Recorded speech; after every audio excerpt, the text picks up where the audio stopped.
Мярка 4.2 е предназначена за преработватели на селско-стопански продукти. Чрез тази процедура можеш да изградиш, оборудваш или надградиш фабрика, в която да произвеждаш продукти като вино, олио, конфитюри, млечни продукти, различни видове консерви, продукти от месо и други. Финансиране могат да получат както земеделски стопани, така и фирми, които вече се занимават с дейности по преработка. Финансирането е до 60% и субсидията е в размер на до 1 милион и 100 хиляди евро. Какви са стъпките при един проект? Първо, трябва да си наясно какви продукти искаш да произвеждаш. Второ, трябва да разполагаш с земя или сграда, собствена или под наем. Трето, изготвят се всички необходими документи за кандидатстване. Имаш до 36 месеца, за да изпълниш проекта и да подадеш отчет.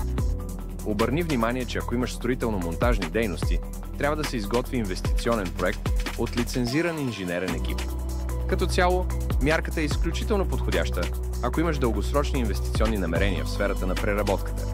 Естествено, след време можеш да кандидатстваш отново, вече за да надграждаш своята фабрика.